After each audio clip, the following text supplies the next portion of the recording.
C'est parti pour une nouvelle vidéo. Hello tout le monde, j'espère que vous allez bien. Bienvenue dans une nouvelle vidéo sur le thème de la murmuration, sur le jugement. C'est parti. Est-ce que je dois réellement dire qu'on va commencer par une définition? On va regarder la définition du mot murmurer.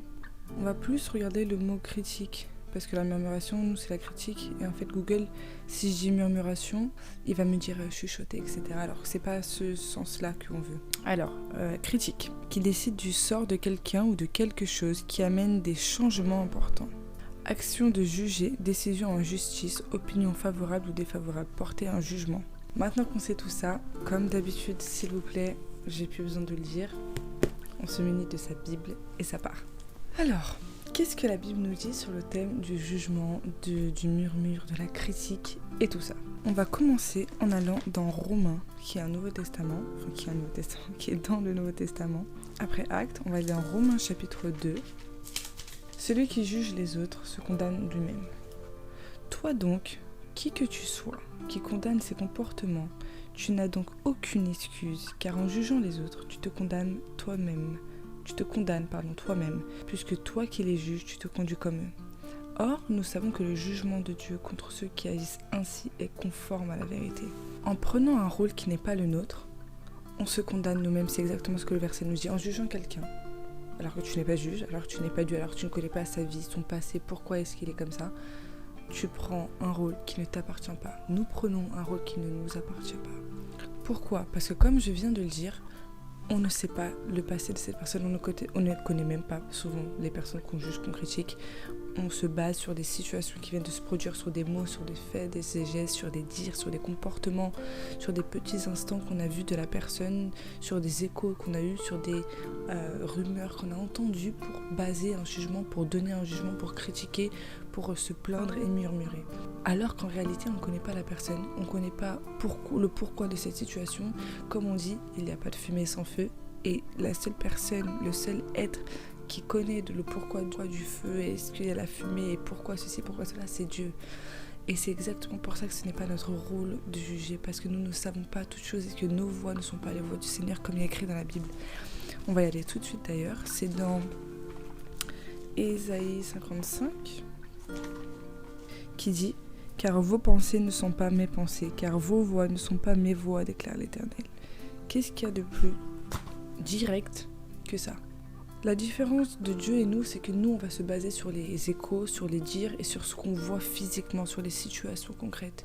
Tandis que Dieu, comme je vous l'ai dit, il connaît le passé, il connaît le pourquoi, il connaît les choses vraiment profondes, ancrées en nous, il connaît nos pensées, il connaît notre cœur, et rien que ça, déjà, nous, on ne sait pas. Moi, perso, je ne sais pas lire dans les pensées, je ne sais pas lire dans les cœurs, je ne sais pas lire dans les âmes, dans les yeux, je ne sais pas faire tout ça. Et seul Dieu sait le faire.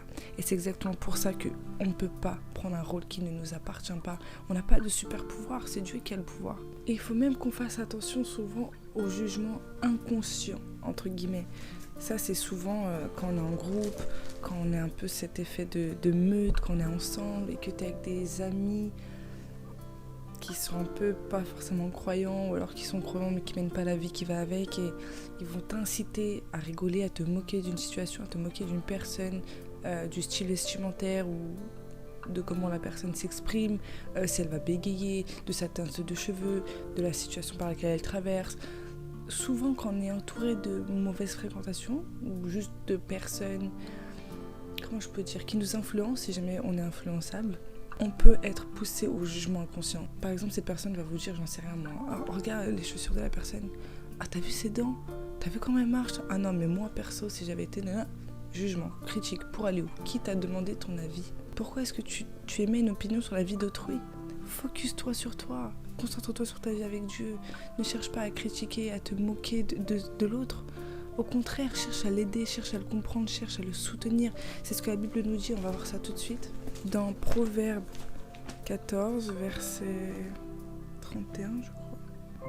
Verset 31, qui nous dit « Opprimer le pauvre, c'est outrager son créateur, mais avoir de la compassion pour les indigents, c'est l'honorer. » Quand tu critiques quelqu'un, c'est pas seulement la personne que tu critiques, c'est Dieu que tu critiques, parce que tu critiques sa création. Tu critiques son invention. Pour reprendre l'exemple d'il y a quelques secondes, des dents, par exemple, de la dentition, ou de la couleur de cheveux, ou du nez de travers, ou du nez trop gros selon quelqu'un, du nez trop petit. Tu te moques pas seulement de la personne, mais aussi de l'artiste, aussi du créateur. Pourquoi est-ce que Dieu aurait créé quelque chose d'imparfait selon toi, de trop gros selon toi, de tordu, de jaune, de blanc, de rouge? Ayons de la compassion. Comme notre Dieu est un Dieu de grâce infinie, de compassion profonde. Pas que, d'ailleurs allez voir la vidéo où j'en parle plus profondément dans la mini-série, mais Dieu est notamment amour et compassion, et aussi fermeté et autorité.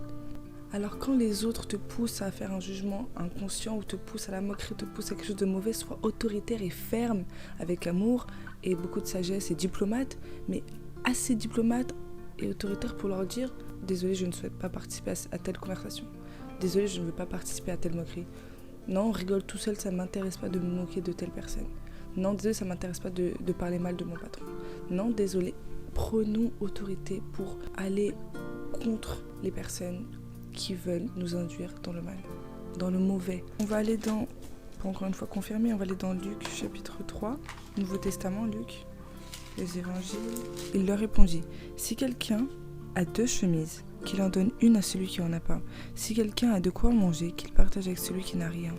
La Bible nous pousse à la générosité, à la compassion, à la pitié, à la gentillesse, à la compréhension, au pardon, à l'amour, à la grâce infinie, et non à la critique, aux murmurations, aux réclamations, aux moqueries, à toutes ces choses mauvaises. Là, j'ai beaucoup évoqué le jugement, mais j'aimerais aussi vous dire que la murmuration est tout aussi importante que le jugement, que le fait de ne pas juger. Ne pas murmurer est tout aussi important que ne pas juger, plutôt. Ça a plus de sens. Et pour ça, on va aller dans Philippiens 2, Nouveau Testament, pareil, chapitre 2, verset 14, qui dit « Faites tout sans vous plaindre et sans discuter, pour être irréprochables et purs, des enfants de Dieu sans tache au sein d'une humanité corrompue et perverse. Dans cette humanité, vous brillez comme des flambeaux dans le monde. Voilà ce que Dieu veut qu'on fasse. » C'est souvent super difficile de ne pas se plaindre, de ne pas râler, de ne pas critiquer les circonstances, les situations, de ne pas râler un bon coup, de dire qu'on en a marre, que telle personne nous saoule, ou de se plaindre de la façon dont Dieu gère notre vie, ou etc. Mais on ne doit pas le faire. C'est plus facile à dire qu'à faire, c'est vrai, parce que souvent c'est un automatisme. Oh, il pleut, et là, on se plaint. Oh purée, non, mais aujourd'hui il fait trop chaud, et là on se plaint. Mon travail, j'en peux plus. Non, mais sérieux, mon boulot, il me gonfle, parce qu'il y a telle et telle situation, et ceci, ça. Une plainte, encore une fois. C'est souvent un automatisme, comme je l'ai dit chez nous, mais c'est quelque chose à rectifier. Il faut qu'on soit maître de nous. Encore une fois, c'est le fruit de l'esprit. Le contrôle de soi, c'est tellement important sur tellement de choses, et notamment sur la pensée, sur nos dires, nos faits et gestes. Et là, dans ce cas précis, dans nos pensées et dans nos dires. Contrôler nos dires afin que nos mauvais automatismes ne soient plus présents. Qu'on puisse contrôler chacun de nos faits et gestes et de nos pensées. Vous savez, il y a un pasteur, je ne sais plus si c'était un pasteur, mais quelqu'un dans une église un jour qui a dit murmurer, c'était rendre des louanges à Satan. Perso, I'm not doing that. Je ne ferai pas ça. Je ne veux pas faire ça. Vous vous rendez compte, à chaque fois qu'on se plaint, qu'on critique une situation, qu'on critique quelqu'un, qu'on fait quelque chose, que de mauvaises paroles sortent de notre bouche, on est littéralement en train d'adorer Satan et son œuvre. Non, désolé, that's enough. Vaut mieux qu'on arrête ça tout de suite, parce que je pense que si vous regardez ces vidéos, c'est que vous êtes croyants comme moi et que vous êtes comme moi, on essaie de s'améliorer au quotidien. Et que du coup, nous on est team JC, on est team Adonai, on est team Dieu, on est team Jéhovah, Rapha, tout ça, tous les noms merveilleux qu'ils portent. Et non l'autre team des perdants, des minables, des menteurs, des destructeurs. Ok, je pense que à ce niveau-là, on se suit. On veut en rien lui faire plaisir, nous on veut aller au front, on veut récupérer les âmes qu'il essaie de prendre. C'est tout, that's it. Ça m'a fait un électrochoc quand cet homme avait dit ça, parce que vraiment ça m'a percuté de me dire qu'à chaque fois quelque chose de négatif qui sort de ma bouche, celui que j'adore c'est Satan et celui que je frustre c'est Dieu. Franchement ça commence à devenir une habitude, ce micro n'arrête pas de couper, je suis désolée. La Bible nous dit que le seul qui peut nous juger et qui nous jugera, c'est Jésus. Et on va y aller tout de suite, c'est dans Jacques, Nouveau Testament. Pareil, c'est un petit livre de la Bible, c'est vraiment vers la fin de la Bible. 5, verset 9, qui dit « Ne vous répandez pas en plainte les uns contre les autres, frères, si vous ne voulez pas être condamnés. Voici le juge se tient déjà devant la porte. » Ça fait référence à Jésus, et pour confirmer, on va aller dans Jean, chapitre 5, verset 22.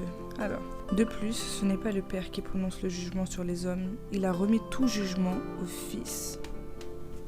Nous sommes appelés à aimer, comme je l'ai déjà dit. Vous savez, il y a une phrase que John Beniv, il a dit, c'est un américain, un pasteur américain, que j'aime beaucoup d'ailleurs. Il a dit « The devil push you to do things, alors que the Holy Spirit lead you to do things ». Ça dit « Satan te pousse à faire des choses, tandis que le Saint-Esprit te guide à faire les choses ». Quand quelqu'un te pousse à faire les choses, c'est qu'il te force. Il te force à faire des choses mauvaises, à te dire des choses mauvaises, penser des choses mauvaises, à détruire, à faire des choses pas bien. Il te pousse, il t'oblige, il y a l'obligation.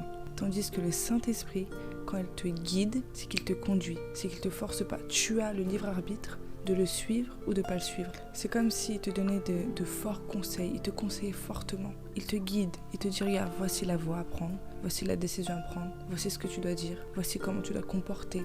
Il te montre, il te donne des conseils, il te guide. Ensuite, c'est toi, avec le libre arbitre que tu t'as donné parce que Dieu est un gentleman, Dieu ne force personne, de voir si tu vas suivre les voies que l'esprit te montre ou alors si tu veux continuer à faire les choses que l'ennemi te pousse à faire et t'oblige à faire. À toi de voir. Si tu es dans une team destructrice, mensongère, où on te met le couteau sur la gorge, où on t'oblige à faire des choses mauvaises, avec des répercussions, des conséquences mauvaises, ou alors dans une team beaucoup plus sympa, beaucoup plus douce, à l'écoute, dans une relation à deux sens, où on est aimé, où on se sent bien, où on est béni, où on nous guide, où on nous montre les meilleurs projets, les meilleurs chemins pour nos vies. Perso, je pense qu'il n'y a pas photo de mon point de vue, mais encore une fois, ce n'est que mon point de vue. Donc voilà, c'était tout pour la vidéo d'aujourd'hui. Je pense qu'elle n'est pas très longue comparée aux autres vidéos que je fais d'habitude, mais j'espère que ça vous a vraiment édifié, que ça vous a vraiment parlé. Je vous fais plein de bisous et encore une fois, restons concentrés et restons maîtres de nous-mêmes.